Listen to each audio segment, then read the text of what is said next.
Bonjour à tous, bienvenue sur Chess.me.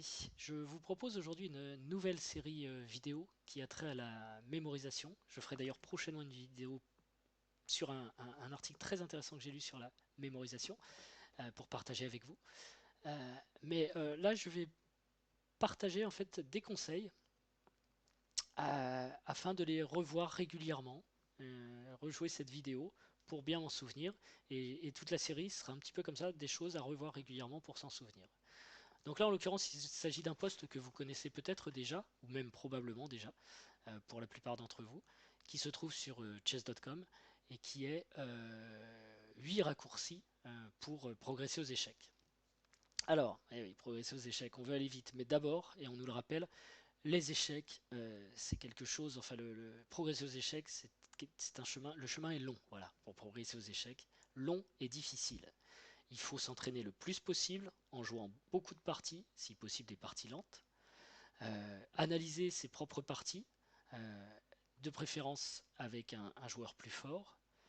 Résoudre un maximum de problèmes tactiques chaque jour.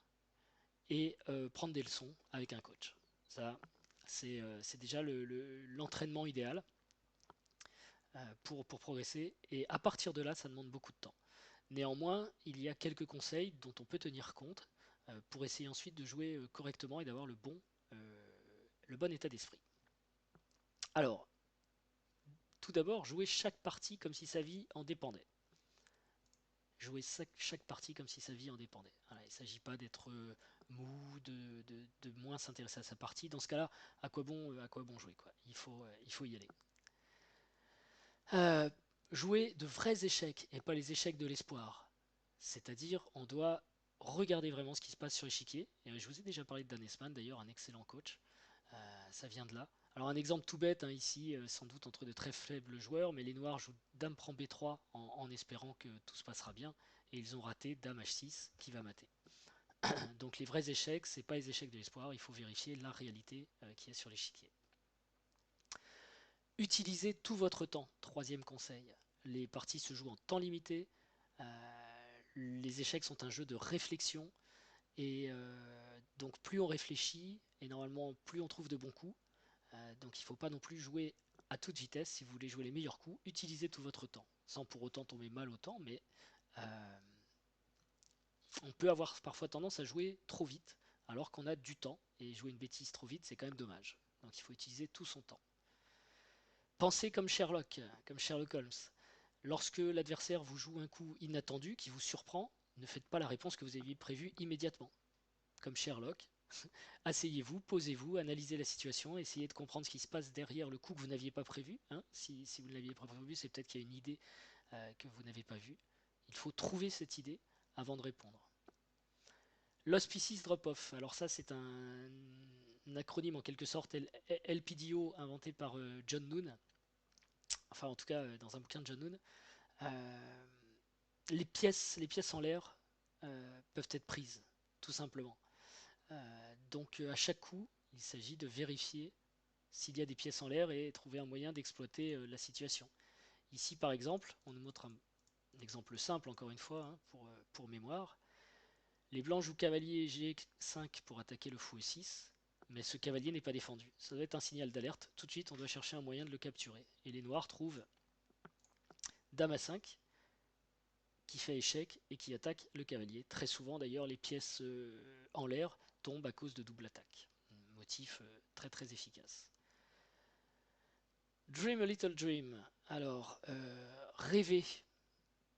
Rêver des petits rêves. En fait, on fait beaucoup de fautes aux échecs tout simplement parce qu'on considère que des coups sont impossibles. Mais à partir du moment où ils sont légalement possibles, il faut les considérer. Car tout est possible. Ici, par exemple, encore un exemple assez faible, mais parlant. Les noirs jouent tour 8 en n'imaginant pas que la dame puisse prendre la tour, puisque la dame serait perdue, reprise par le cavalier. Mais le calcul ne doit pas s'arrêter là. Tour prend cavalier rend ce qu'on croyait impossible possible. Donc les blancs au trait ici ne doivent pas tout de suite chercher à éloigner leur dame, mais voir aussi ce que la capture peut donner. Voilà. Savoir, dernier conseil, non, septième conseil, savoir comment jouer contre les lapins et les éléphants. Alors bon, c'est une expression, peut-être un anglicisme, mais le lapin, c'est le joueur faible. Et on nous conseille ici de jouer calmement, de jouer solide, très solide contre un joueur faible, parce qu'il y a beaucoup de chances qu'il finisse par faire une erreur tout seul et qu'on n'aura qu'à ramasser en quelque sorte les lauriers liés à son erreur, et donc pas se mettre en danger. A contrario, contre les éléphants, les forts joueurs, il faut prendre des risques, compliquer la partie, en espérant qu'ils se tromperont avant nous en fait. Dernier conseil, le très connu adage de Emmanuel Lasquer, quand vous trouvez un bon coup, cherchez-en un meilleur. En effet, lorsque vous avez trouvé votre coup, il faut vous demander si il est, s'il est sûr, s'il est bon, et s'il n'y a pas un autre coup qui serait meilleur. En continuant à réfléchir, on peut trouver d'autres idées. En vérifiant si son coup est bon, en vérifiant la meilleure réponse possible de l'adversaire, on peut remettre en doute son coup et en choisir finalement un autre qui est effectivement meilleur. Il faut y penser aussi et ne pas jouer immédiatement le coup qu'on a trouvé. Voilà, c'est tout pour ces 8 conseils, cette première vidéo. Je vais probablement en faire d'autres puisque c'est un outil, comme je vous l'ai dit, pour moi, mais je le donne aussi à ceux que ça intéresse, qui consiste à avoir sous la main une vidéo à réviser régulièrement. Et je ferai prochainement un petit tutoriel qui explique justement cette mécanique de révision. Je vous souhaite une bonne journée et à bientôt.